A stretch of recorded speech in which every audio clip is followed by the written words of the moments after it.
बॉलीवुड की रंगीनियों से भरी इस दुनिया में जोड़ियों में प्रतिबद्धता लगाओ वफादारी ढूंढना बेहद मुश्किल है। लेकिन बॉलीवुड की एक ऐसी जोड़ी रही है जिसकी प्रेम कथा किसी परी कथा है, किसी सपने जैसी है। यह कहानी है सुनील दत्त और नरगिस की। उनसे बेहतर और आदर्श जोड़ी बॉलीवुड में और दिखाई नहीं देती। इस प्रेम कहानी की शुरुआत भी बिल्कुल फिल्मी थी। नरगिस तब एक लोकप्रिय अदाकारा थी और सुनील दत्त एक संघर्षरत एक्टर जो कि नरगिस के बहुत बड़े फैन थे। उन्हें इतना पसंद करते थे कि उनके सामने बोल भी नहीं पाते थे। उनकी पहली मुलाकात तब हुई जब दत्त साहिब रेडियो सिलोन में काम करते थे, फिल्मी सितारे को इंटरव्यू लेते थे। एक बार उन्होंने नरगिस का इंटरव्यू लेने का मौका मिला, लेकिन घबराहट के मारे उनके सामने कुछ बोल नहीं पाए और इंटरव्यू रद्द हो गया। नरगिस तब राज कपूर के प्यार में डूबी थी। आर के बैनर को समर्पित हीरोइन थी। राज कपूर भी नरगिस की खूबसूरती पर फिदा थे। अगर आपने बॉबी फिल्म देखी हो जिसमें एक दृश्य था कि ऋषि कपूर डिम्पल कपाड़िया के घर जाते हैं, डिम्पल कपाड़िया दरवाज़ा खोलती है, बातों बातों में बेसन उनके बालों में लग जाता है। यह दृश्य वास्तव में राज कपूर के नरगिस के घर जाने की वास्तविक कहानी है। नरगिस बेहद खूबसूरत थी और राज कपूर उन्हें देखते ही उन पर मोहित हो गए थे। बहुत सालों तक इंडस्ट्री में यह अफवाह थी कि डिम्पल राज कपूर और नरगिस की बेटी है। खैर, नरगिस और राजकुमार की प्रेम कहानी का अंत हुआ जब नरगिस और राज कपूर मास्क हो गए। वह ऐतिहासिक लाल चौराहे पर उनको सम्मानित किया गया। राज कपूर ने तब जो शब्द कहे वह नरगिस को बहुत चुभे और उनके आत्मविश्वास को बहुत ठोकर लगी। राजकुमार के शब्द थे, आई हैव डन इट, जबकि पहले असफलता पर उनका कहना होता था, we have done it. R K banner के उत्थान, सफलता, विफलता, मुश्किल समय में नरगिस ने राज कपूर का भरपूर योगदान दिया था। दौरे को बीच में ही छोड़ के नरगिस वापस आ गई और कुछ दिनों बाद बिना राज कपूर को बताए उन्होंने मदर इंडिया फिल्म साइन कर ली। इसी दौरान कुछ ऐसी घटनाएं घटित हुई जिससे कि नरगिस को यह एहसास हो गया कि राज उन्हें कभी अपनी पत्नी नहीं बनाने वाले और ना ही अपनी पत्नी व बच्चों को कभी छोड़ेंगे। वे तो उनसे दूसरी शादी के लिए भी तैयार थी, लेकिन राज कपूर का ऐसा कोई इरादा नहीं दिख रहा था।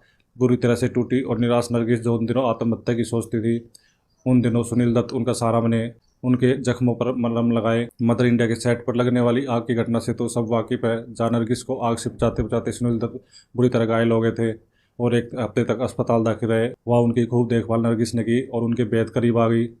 दोनों ने शादी का फैसला किया और 1958 में किसी को बिना बताए चुपचाप शादी कर ली। फिल्म की रिलीज के बाद 1958 में उन्होंने सबको अपनी शादी की खबर दी और उनकी शादी की खबर पर राज कपूर फूट फूट कर रोए। उन्हें एहसास हो गया था कि वह नरगिस को हमेशा के लिए खो चुके हैं। नरगिस और सुनील दत्त ने अपने रिश्ते को बहुत ईमानदारी और प्रेम से निभाया।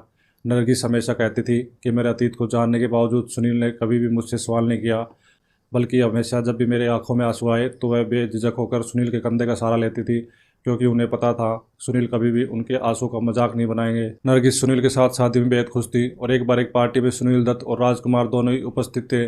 नरगिस के शब्दों में, तब मैंने सुनील दत्त की ओर देखा और सोचा कितना शानदार पुरुष मेरी ज़िंदगी में है, और राज कपूर से उन्हें तृष्णा सी हुई। सुनील ने हमेशा उनकी छोटी से छोटी खुशी का ख्याल रखा। एक किताब है ईश्वर देसाई की, darling ji true love story of Nargis and Sunil Dutt. इस किताब में उन दोनों के प्रेम संबंधों के बारे में विस्तार से बताया गया है। उन दोनों का प्रेम संबंध इतना गहन, गंभीर और पवित्र था कि वह दोनों एक दूसरे को ढेरों खत लिखते, कोई और यह न जान पाए कि यह खत उन्होंने एक दूसरे को लिखा है। वह उन खतों में एक दूसरे को डार्लिंग जी के नाम से संबोधित करते थे। 1962 का किस्सा है, जब चीन ने भारत पर आक्रमण किया। देश में संकट को देखते हुए सुनील दत्त और नरगिस ने बहुत मेहनत से चंदा इकट्ठा किया और सैनिकों के मनोबल को बढ़ावा देने के लिए उन्होंने गीत बनाया, जिसे तब सिनेमा हॉल में फिल्म से पहले दिखाया जाता था।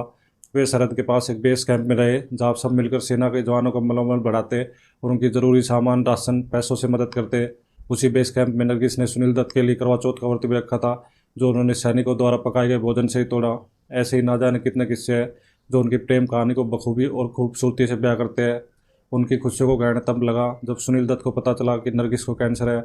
सुनील दत्त ने हर मुमकिन कोशिश की नरगिस को बचाने की। उनके इलाज के लिए वह विदेश तक चले गए।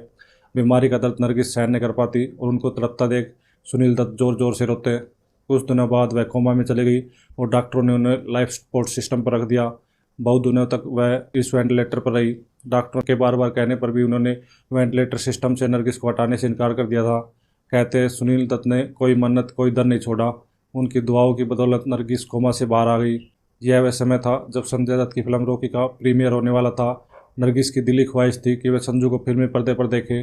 सुनील ने सब इंतजाम किए, एम्बुलेंस, स्ट्रेचर, व्हीलचेयर सब मंगवाए, लेकिन किस्मत को उनका साथ और नरगिस की खुशी देखना मंजूर नहीं था। फिल्म के प्रीमियर से 2 दिन पहले नरगिस 3 मई 1981 को दुनिया को अलविदा कह गई। उनको अंतिम विदाई देने वालों में राज कपूर भी शामिल थे। सुनील दत्त बुरी तरह टूट गए, लेकिन उन्होंने नरगिस की याद में बहुत सारे समाजसेवी प्रोजेक्ट शुरू किए। इस वीडियो में आप सुनील दत्त जी की नरगिस के प्रति बेइंतहा मोहब्बत को महसूस कर पाएंगे। आज दोनों ही इस दुनिया में नहीं है, लेकिन उनकी खूबसूरत प्रेम कहानी हमेशा के लिए प्रेरणा का स्रोत बनी रहेगी।